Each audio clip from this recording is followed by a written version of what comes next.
f of x equals to x to the fourth divided by x minus 2. Since there is a x minus 2 in the denominator, x cannot be equal to 2 because when x is equals to 2, there is a vertical asymptote. The biggest question that I would like to answer is, what should we do when the second derivative test fails? So quotient rule.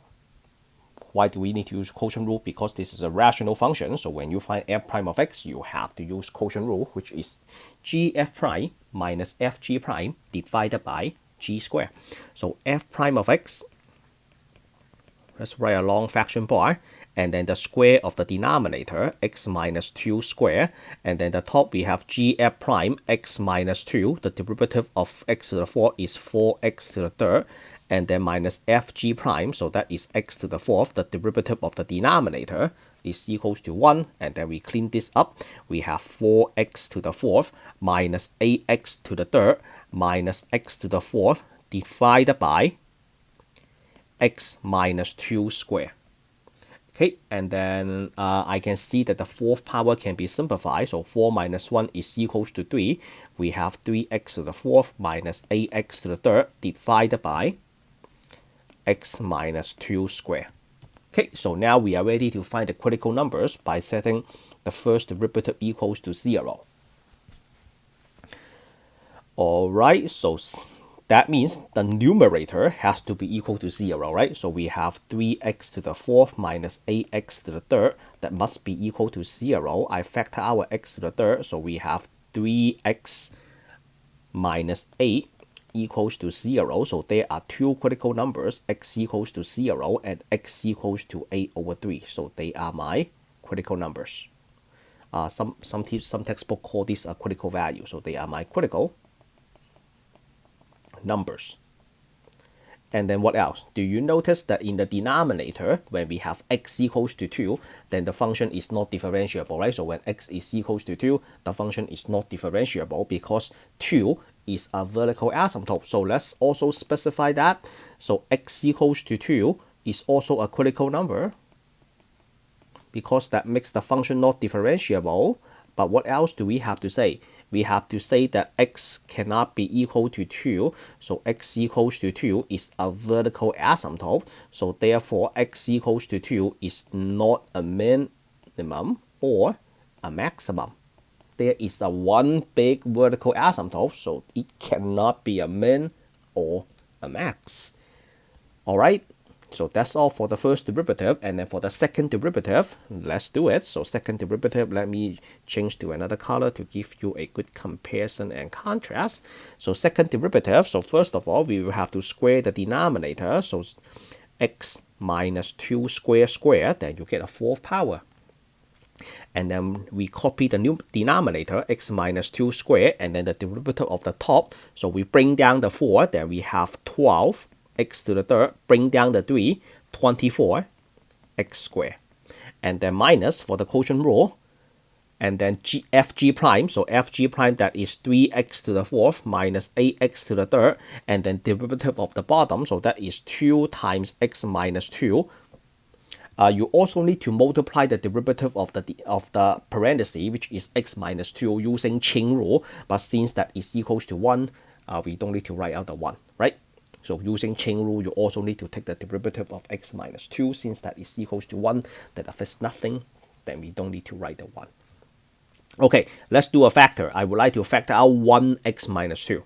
So double prime, long fraction bar, starting with a factor out x minus 2, because that will reduce the denominator, the power in the denominator by 1, and then everything else we put that in a square bracket. So we have x minus 2 times 12x to the third minus 24x squared, and then after this minus, after you took the x minus 2 out, you can just distribute the 2 to the 3 and the 8. So that gives me a minus 6x to the fourth plus 16x to the third, and then divided by x minus 2 to the fourth power.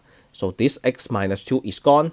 Not going to erase that. This is gone, and then this becomes a third power. Reduce the power by 1, right? And then now let's fully expand the numerator. So double prime,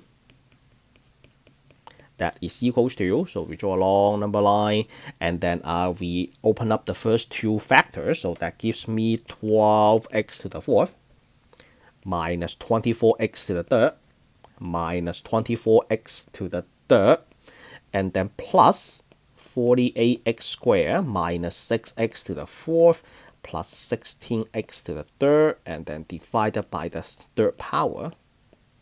So we can simplify the fourth power, right? That is 12 minus 6, so we have a 6. 12 minus 6 is equals to 6. And then negative 24 minus negative 24 plus 16, so that is equals to negative 32 x to the third. And then last but not least, we have a 48x squared, and then divided by x minus 2 to the third. So finally, the second derivative is finished. Let's erase the rest of the fraction bar.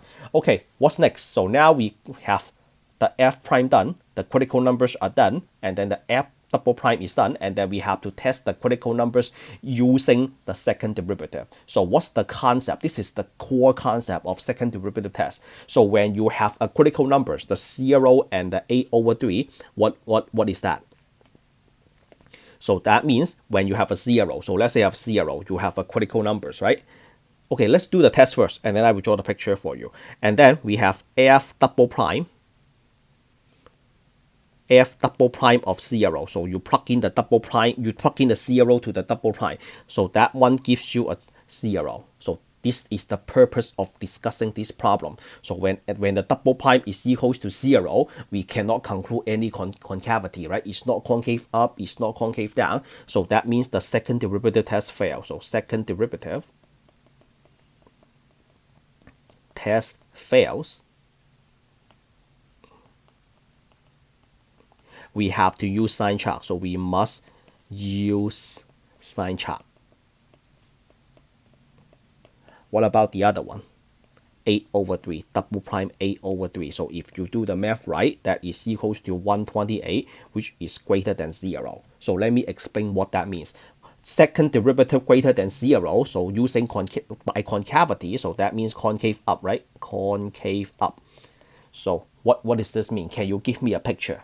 So here is what I'm going to do, and this is the key concept of second derivative test. So we have x equals to 8/3 as a critical number. That means that number is either a min or a max, right? Either minimum or maximum. So let's draw a point first. So we have a point. So this is at x8, x equals to 8/3, and then at this point, the first derivative is equals to 0. That means we have a horizontal tangent line.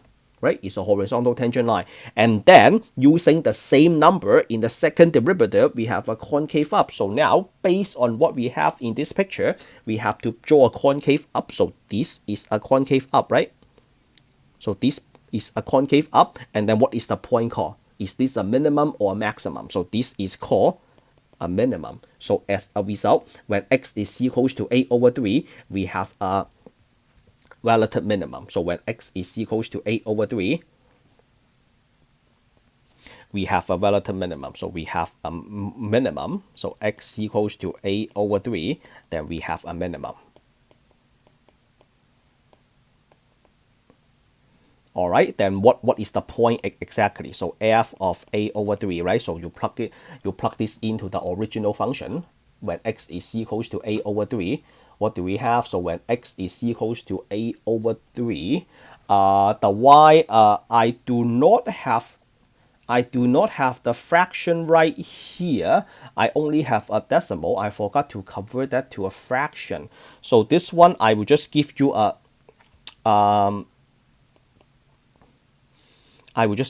okay, here, 8/3 to the fourth divided by 8/3 minus 2. So that one, I have approximately 75.85. So 75.85. 85.